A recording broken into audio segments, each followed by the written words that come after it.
Hello student, आज का हमारा टॉपिक है blood supply of face. Face is supplied by blood supply में आर्टेरियल सप्लाई और venous drainage.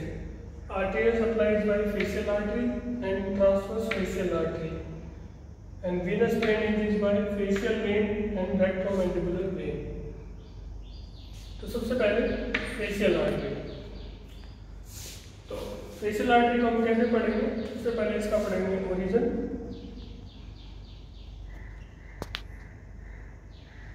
ओरिजिन, उसके बाद इसका हम पढ़ेंगे कोर्स, फिर हम पढ़ेंगे इसका इंसर्ट जहाँ पे एंगल टर्मिनेशन, और उसके बाद इस पढ़ेंगे ब्रांचेस। इन हेडिंग्स में हम पढ़ेंगे origin, course, termination and branches. तो facial artery it arise from external carotid artery. External carotid artery है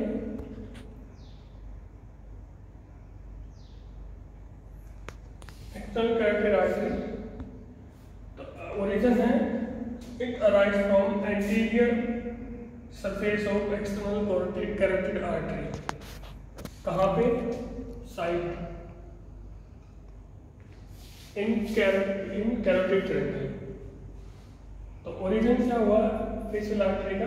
it arise in carotid triangle from anterior surface of external carotid artery. Now course में the course of facial artery it divide into two part. Neck में ये course और face वाला course, दो course है, cervical यानी कि नेक को हम क्या बोलेंगे यहाँ पे, सर्वाइकल और फेशियल कोर्स। तो दो कोर्स है, सर्वाइकल और फेशियल। पहले हम सर्वाइकल पढ़ेंगे। तो ओरिजिन इसका कहाँ हुआ? Carotid triangle. कहाँ से हुआ? It arise from anterior branch, anterior surface of external carotid artery. Then it run upward and forward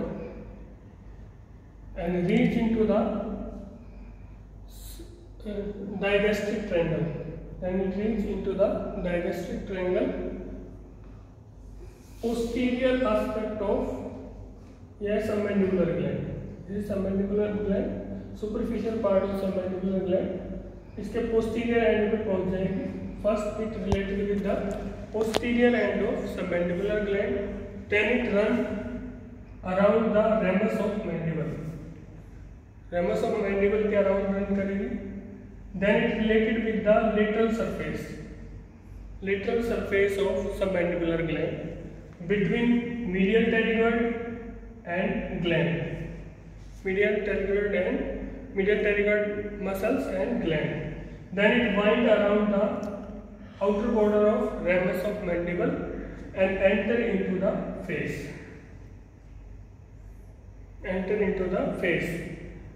तो ये सर्वाइकल कोर्स हो गया। Cervical course start in carotid triangle, then it descend into the then it ascend up into the digastric triangle. Here it related with the submandibular gland, and in submandibular gland first it related with the posterior end of superficial part of submandibular gland, then it run along the ramus of mandible, then it related with the lateral surface of submandibular gland between medial pterygoid and gland, then wind around the outer border of submandibular gland and ascend into the face. Facial course. अब हम बात करते हैं facial course. In face और in cervical region it is straight, but in face it is tortuous. ये देख रहे हो टॉर्चुअस है। क्यों टॉर्चुअस है? टॉर्चुअस इसलिए है कि it allows the movement of mandible, cheek and facial muscle. Facial muscles है जो काफी मूवमेंट करती रहती है। तो अगर टॉर्चुअस नेचर की वजह से मूवमेंट होता रहता है। तो फेशियल आर्टरी टॉर्चुअस है। और कौन कौन सी आर्टरी बॉडी में टॉर्चुअस होती है? एक तो फेशियल आर्टरी होगी, दूसरी होती है स्प्लीनिक आर्टरी, ये भी टॉर्चुअस होती है। तीसरी होती है यूट्राइन आर्टरी। जहाँ भी मूवमेंट होगा, मसल्स का हो, जॉइंट का हो या ऑर्गन का ही हो, जैसे यूट्रस है उसका साइज इंक्रीज करते हैं, तो वहाँ पे आर्टरी टॉर्चुअस होगी। टॉर्चुअस नेचर उस आर्टरी को एक्स्ट्रा लेंथ प्रोवाइड करेगा ताकि ब्लड सप्लाई हैम्पर ना हो, ब्लड सप्लाई ना रुके, इसलिए ये टॉर्चुअस होती है फेशियल आर्टरी। तो ये 3 आर्टरी हैं बॉडी के अंदर जो टॉर्चुअस होती है, फेशियल आर्टरी, स्प्लीनिक आर्टरी और यूट्राइन आर्टरी। और then it run upward from lower border of ramus of mandible। ये जो एंटर करी फेज में स्टार्ट, यहाँ पे एक मसल्स होती है मैसेटर, मसल्स होती है मैसेटर। तो मैसेटर के एंटेरो इंफीरियर बॉर्डर पे ये अराइज होती है, ये आती है फेस में एंटर करती है। फेस में कैसे एंटर करी?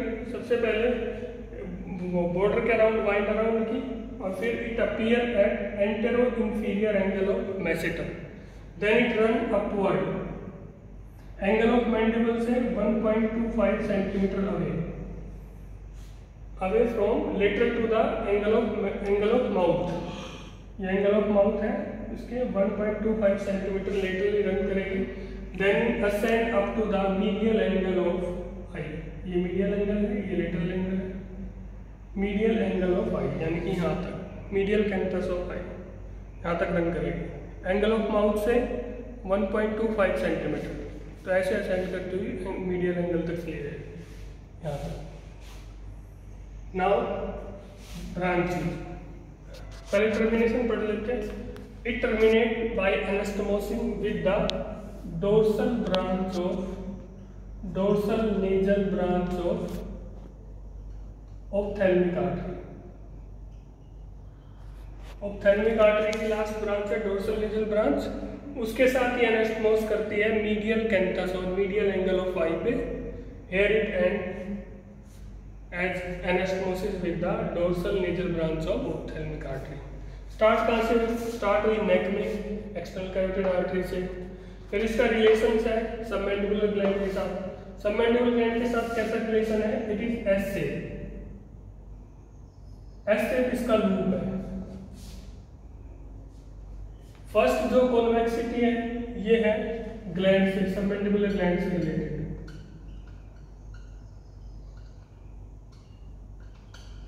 जो दूसरा लूप है जिसकी कन्वेक्सिटी ऊपर की तरफ है, ये है रेमस ऑफ मैंडिबल से। क्वेश्चन क्या क्या आते हैं कि सबमैंडिबुलर ग्लैंड से कैसे कैसे रिलेट करती है। First is related with the posterior and दोनों ही रिलेशंस में it come across with the superficial part of submandibular gland. Submandibular gland के 2 पार्ट होते हैं, सुपरफिशियल और डीप। तो ग्लैंड से पहले ये पोस्टीरियर एंड पे रिलेटेड होगी, उसके बाद इसके लेटरल सरफेस पे रिलेटेड होगी। पहले पोस्टीरियर एंड और फिर लेटरल एंड। उसके बाद ये रेमस ऑफ मैंडिबल के अराउंड वाइड आउट करेगी और एंटेरो इंफीरियर मैसेटर के एंटेरो इंफीरियर एंगल पे ये फेस के अंदर एंटर करेगी। तो these are the questions, each question for facial artery. तो इसका लूप है शेप लूप, वो सबमैंडिबल ग्लैंड से कैसे रिलेटेड है? पोस्टीरियर एंड और लेटरल सरफेस। और कहाँ पे ये फेस पे एमर्ज करती है? Antero inferior angle of masseter. अब इसके ब्रांचेस फर्स्ट ब्रांच है इसकी, अगर हम पहले नेक की ब्रांचेस पढ़ते हैं, सर्वाइकल कोर्स की। सर्वाइकल में कौन कौन सी ब्रांचेस रहती है? फर्स्ट ब्रांच है ascending palatine artery. Palatine tonsils को सप्लाई करती है असेंडिंग पैलेटाइन आर्टरी। फिर टॉन्सिलर आर्टरी, तो टॉन्सिल्स को सप्लाई करेगी। और उसके बाद ब्रांच देखी, ये यहाँ पे ग्लैंड होगी सबमैंडिबुलर ग्लैंड, तो ग्लैंडुलर आर्टरी। तो first is ascending palatine artery, second is tonsillar artery, 3 to 4 glandular artery and last is submental artery.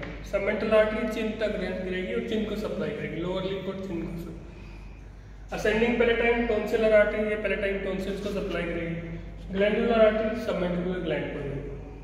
उसके बाद फेस के अंदर इसकी कौन कौन सी ब्रांच है? फर्स्ट ब्रांच है इंफीरियर लेबियल आर्टरी, जो इंफीरियर लिप को और इस एरिया को सप्लाई करेगी। उसके बाद है सुपीरियर लेबियल, अपर लिप को और ये सेप्टम का मोबाइल पार्ट और एला को, ये नोज के दोनों एला है और ये सेप्टम है, तो एला और सेप्टम को ये सप्लाई करेगी superior labial artery.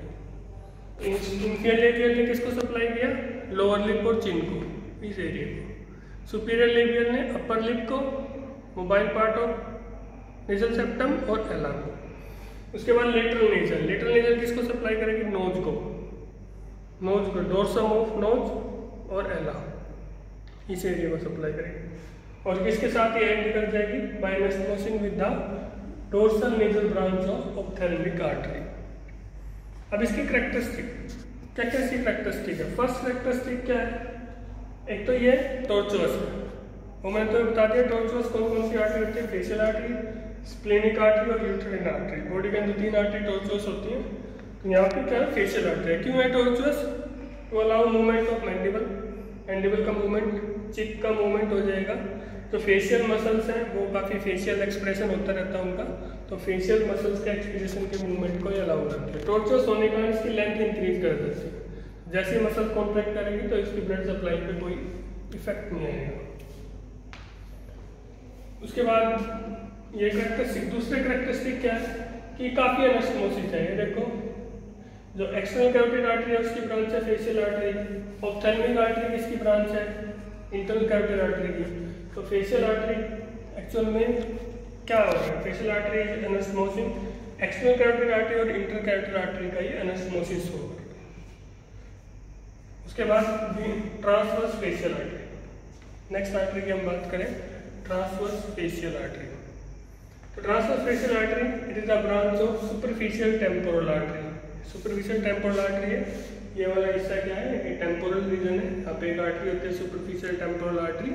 It is a branch of maxillary artery. Maxillary artery की टर्मिनल ब्रांच होती है सुपरफिशियल टेम्पोरल आर्टरी, नहीं मैक्सिलरी आर्टरी की नहीं, एक्सटर्नल कैरोटिड आर्टरी की टर्मिनल ब्रांच होती है superficial temporal artery. Superficial temporal artery और मैक्सिलरी आर्टरी 2 आर्टरी होती हैं जो एक्सटर्नल कैरोटिड आर्टरी की टर्मिनल ब्रांच होती है।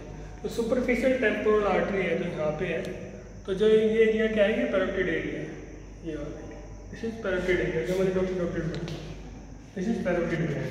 तो पैरोटिड ग्लैंड के सब्सटेंस में, इसके अंदर में सुपरफिशियल टेम्पोरल आर्टरी ब्रांच रहती है ट्रांसवर्स फेशियल आर्टरी, तो ऐसे रन करेगी। ये पैरोटिड डक्ट है, पैरोटिड डक्ट के साथ साथ ये रन करेगी और यहाँ पे इस एरिया को सप्लाई करेगी, चिक वाले ट्रांसवर्स फेशियल आर्टरी। तो ट्रांसवर्स फेशियल आर्टरी कहाँ से अराइज करते हैं? It arise from superficial temporal artery. Superficial temporal artery is a terminal branch of external carotid artery. उसके बाद कहाँ ओरिजिन, साइट का इसके ओरिजिन का? In the substance of parotid gland. फिर ये रन करती है ट्रांसवर्सली, फेस पे ट्रांसवर्सली रन करेगी और उस एरिया को सप्लाई करेगी, एडजेसेंट एरिया को सप्लाई करेगी, सुपरफिशियल ट्रांसफर। ये हो गया आर्टरी। नेक्स्ट वीडियो में हम वीनस ड्रेनेज पढ़ेंगे।